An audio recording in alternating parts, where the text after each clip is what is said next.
Well, indeed, the issue of loneliness is a huge concern nowadays. I could tell you cases of all kinds, classes, and conditions that would surprise you. For example, in Japan, just so you can see, Christina, what an extreme case exists, there are people who intentionally commit crimes because the feeling of loneliness is so terrible that they prefer to be in jail with company rather than being alone at home. They do small things, have their own group with whom they eat, and engage in activities in jail. This piece of news, when I read it a couple of years ago, shook me. Loneliness has become a terrible topic. I became aware of this, Christina, about 2.5 years ago when I took a trip to Colombia for a conference. In the morning, I spoke to about 500 young people aged 15 to 25. Later, I spoke to parents, teachers, and therapists. So, during the conference, I asked them to write down their thoughts on a piece of paper and they brought those papers to me while I was on stage. I read through the different papers, and a lot of them expressed feelings like I feel lonely, I'm alone, the emptiness of loneliness. They were asking, what do we do when we are alone? I took the papers to my hotel and in the evening, I reviewed what they had written. More than half of them were about this feeling of loneliness. The next day, during another conference, I devoted half an hour to talk solely about this issue because it concerns me so much. Saying I feel lonely in a society where we are more hyper-connected than ever before brings a certain shame. You feel a bit guilty, as if it's your fault not to be socially integrated, not to have company. Yes, it's as if it's your own fault. And when you mix guilt with loneliness, that's a slippery slope towards depression. Keep in mind, Christina, and I'm going to say something shocking, but you'll understand. There's no one in history who has attempted suicide or taken their own life who didn't feel lonely. It's one of the most significant things. That's why, dear, loneliness is the primary risk factor for mental illnesses. From loneliness, depression, anxiety, to more severe disorders, even a life that loses all meaning and someone becomes willing to do almost anything. As a psychiatrist, through your years of experience, has loneliness been increasing, or thanks to hyperconnectivity and social possibilities, has this social cancer been reducing? Well, you see, one would initially think that due to hyperconnectivity, people are less lonely. However, the numbers of young people, who are the ones most attached to screens, continue to rise. You mentioned 26.5%, but I've read terrible figures during the pandemic about young people who have been glued to screens 24 hours a day. Responsibility has become a significant problem. In fact, there are ministries in various countries around the world that have been created solely to address loneliness in recent years. One of them, for example. But there are more countries that have decided to establish ministries dedicated to helping lonely individuals, and there are some incredibly interesting associations. I conducted a study on this during the pandemic and wrote around 50 pages on the topic. If anyone is interested, they can let me know, and I'll send it to them.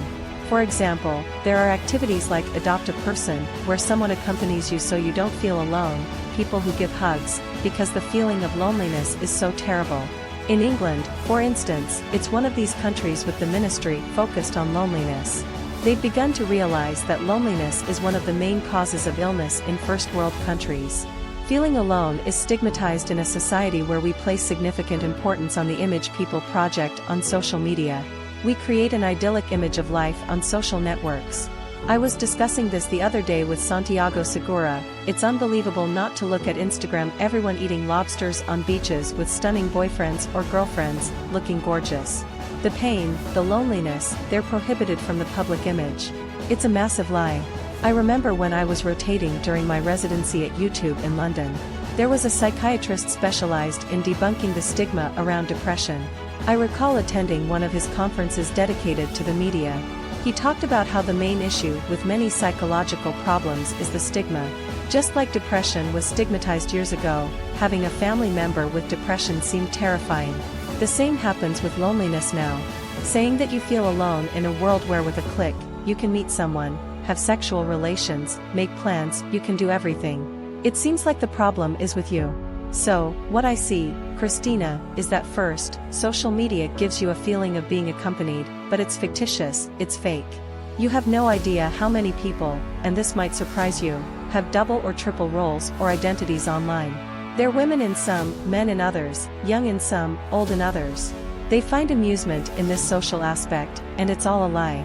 The thing is, all those dopamine bursts that social media generates, in the long run, create a sense of enormous frustration and loneliness. On the other hand, there's one concept that struck me as incredibly significant when I was conducting this study, and it's something I discuss in my second book. It's the concept of social pain.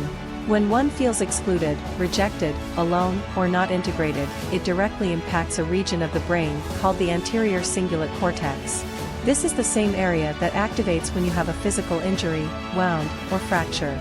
In essence, loneliness has the same impact on the brain as the feeling of being wounded or having a physical injury, like from a car accident. Physically, when you're alone, you're often in a state of alertness. You can't relax, and you can't fully enjoy anything. You're stuck in that state. Of course, Christina, we're constantly talking about imposed loneliness, not the kind that one seeks out. In these last couple of minutes, I wanted to ask for some advice because this program in the municipality of Barcelona aims to encourage people to not get lost in social media, to not engage in who knows what kind of games, but to attend reading courses, go to community centers, and truly promote the idea of interacting with other human beings. So, what would you say to someone who's listening and might be thinking, well, Marian is addressing a topic that affects me? First, it's important for one to acknowledge it. Sometimes, acknowledging it involves writing it down on paper with a pen and paper, and saying, I feel lonely. Verbalizing or expressing a feeling that's difficult to recognize is a crucial step. Second, ask yourself, who is the closest person in my environment whom I can turn to right now to feel accompanied and cared for? Christina, I have a few seconds to share an anecdote that happened to me a few months ago. I had a young guy who somewhat admitted to me that he felt very lonely. He spent the entire session crying, telling me how alone he felt and that he had no one in his life. His father had passed away due to COVID, his mother was in another country and couldn't enter Spain because of the travel restrictions, he had no friends, and he had lost his job. He kept saying, this feeling of loneliness. So, I told him, tell me about someone who you could have contact with right now, someone who could provide you with access to companionship. Because I didn't want him to remain in this state of solitude, as his life had become so isolated, which is a major consequence of the pandemic. So, at one point, he said, well, there's a person from a few years back when I lived in another city. We were great friends and had a meaningful connection. I even worked for him. He provided me with the phone number, and right in front of him, I called this other person and said, you're going to visit him. The patient agreed, and the friend immediately got into his car and drove to Barcelona. They spent the whole weekend together, walking, talking about life, and so on.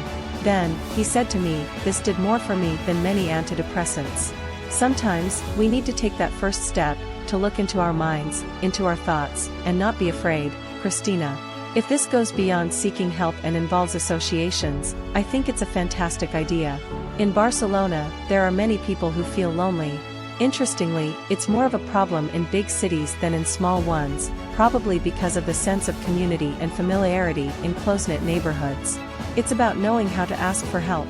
As I mentioned earlier, all serious psychological or psychiatric disorders have an element where, at some point, you feel alone, misunderstood, or rejected.